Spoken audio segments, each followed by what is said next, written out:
मैं नाबालिग हूं, मुझे सजा नहीं होगी, ये कहते हुए एक दरिंदा नाबालिग एक लड़की को 13 सेकंड में 8 बार चाकू मारता है। उसके बाद वो लड़की गोपालगंज अस्पताल में भर्ती होती है। स्थिति गंभीर होने के बाद उसे पीएमसीएच में भर्ती कर दिया गया है और इस वक्त जिंदगी और मौत के बीच जूझ रही है। हालांकि इसके बाद भी उसने मीडिया से बात की और ये कहा कि वो जो लड़का है वो मुझे चाकू मारते हुए बार बार ये कह रहा था कि मैं नाबालिग हूं, मुझे कोई सजा नहीं होगी, मैं छूट जाऊंगा।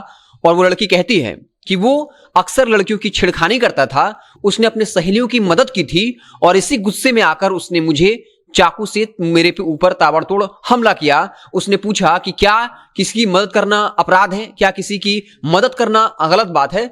उसने कहा, उस लड़की ने कहा कि मैं ये चाहती हूं कि उसे फांसी की सजा हो, क्योंकि वो बार बार इस बात को दोहरा रहा था कि हम तुम्हें चाकू मार रहे हैं फिर भी हमें कोई सजा नहीं होगी। वो लड़की बताती है कि वो एयर होस्टेस बनकर अपने पिता के सपने को साकार करना चाहती है, वो जिंदगी में कुछ करना चाहती है, लेकिन उस दरिंदे ने मेरी जिंदगी बर्बाद कर दी है। बता दें कि वो लड़की इस वक्त जो है पीएमसीएच में भर्ती है, उसके अभी जख्म नहीं भरे हैं। खबर यह भी है कि उसकी सर्जरी भी हो सकती है। हालांकि उसके बाद उसने हिम्मत कर पत्रकारों से बात की और यह मांग कर डाली कि उस दरिंदे को, गुनहगार को फांसी की सजा हो। आपको बता दें कि यह पूरा मामला जो है वो गोपालगंज के मांझागढ़ थाना के प्रतापपुर का है, जहां एक वीडियो वायरल हुआ था जहां 13 सेकंड में वो लड़का जो है 8 बार चाकू मारता हुआ दिखता है। हालांकि उसके साथ जो 3 और लड़के होते हैं वो उसे पीछे खींचना चाहता है, लेकिन फिर भी वो लड़का नहीं मानता है। हालांकि जैसे भीड़ जुटती है वो लड़का मौके से फरार हो जाता है। हालांकि सीसीटीवी फुटेज के आधार पर उस नाबालिग लड़की की गिरफ्तारी हो चुकी है। अब सवाल ये उठता है कि जब लड़की ये मांग कर रही है कि उसे फांसी की सजा होनी चाहिए, तो क्या उसे वाकई में सजा हो पाएगी? वो लड़की इस बात को लेकर अड़ी है कि उस दरिंदे को फांसी की सजा होनी चाहिए। अब सवाल ये उठता है कि क्या उसे वाकई में सजा हो पाएगी? इसके लिए शर्त यह है कि वो किसी मंत्री, विधायक, किसी राजनीतिक पार्टी के रिश्तेदार का लड़का ना हो, क्योंकि आपको याद होगा विक्रम सिंह जिम ट्रेनर गोलीकांड हम याद दिलाना चाहेंगे। जरूरी है, जरूरी इसलिए क्योंकि उसमें जीडीयू चिकित्सा प्रकोष्ठ के एक सदस्य का नाम आया था, डॉक्टर राजीव सिंह, और उनकी पत्नी खुशबू सिंह। पूरे प्रमाण मौजूद था।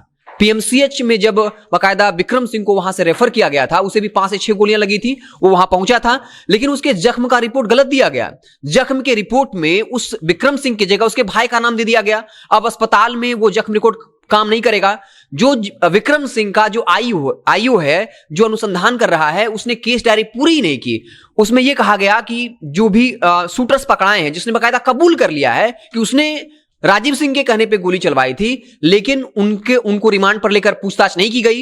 ये नहीं पता किया गया कि जो शूटर्स हैं उनका बैकग्राउंड क्या है। यह कहा गया कि जो विक्रम सिंह का जख्म का रिपोर्ट है वो उस केस डायरी में दर्ज किया जाए, नहीं किया गया। मतलब जो सीनियर अधिकारी ने कहा, जो चीजें केस डायरी में होनी चाहिए थी, जिसके आधार पर कोर्ट में जो हत्यारा होता है या दोषी होता है उसे सजा मिलती है, लेकिन वो तमाम चीजें नहीं की गई। हालांकि ये नाबालिग जो है किसी ऐसे घर से नहीं, तो संभावना है कि उसे सजा हो। और इस तरह की घटनाओं पर रोक लगाने के लिए जरूरी है कि जो इन्वेस्टिगेटिंग ऑफिसर हैं वो इसकी तहकीकात करें। और अगर ऐसा नाबालिग लड़का जो किसी लड़की की छेड़खानी करता है और जब विरोध करती है तब वो ये कहते हुए हमला करता है कि मैं नाबालिग हूं, मुझे कुछ नहीं होगा, इस तरीके से ऐसे लोगों पर कठोर से कठोर कार्रवाई करनी चाहिए। तो एक बड़ी खबर गोपालगंज से थी, जहां एक मर्माहत खबर आई थी, जहां पर सीसीटीवी फुटेज में साफ तौर पे दिख रहा है कि 13 सेकंड के अंदर उस दरिंदे ने ताबड़तोड़ 8 बार चाकू गोदा था। हालांकि वो इस वक्त सुरक्षित है, उसके जख्म नहीं भरे हैं, सर्जरी करने की बात चल रही है, लेकिन फिर भी वो इस हालत में है कि वो मीडिया से बात कर रही है और बार बार कह रही है कि मैंने तो सिर्फ मदद की थी, क्या मदद करना भी गुनाह है? उन्होंने ये भी कहा कि मेरी सहेली लोग डरी हुई है, लेकिन वो ये कह रही कि जब वो ठीक होकर आएगी तब फिर हम लोग साथ में स्कूल जाएंगे। ये पूरी खबर गोपालगंज से थी। आप देखते रहें जनता जंक्शन। बहुत बहुत धन्यवाद।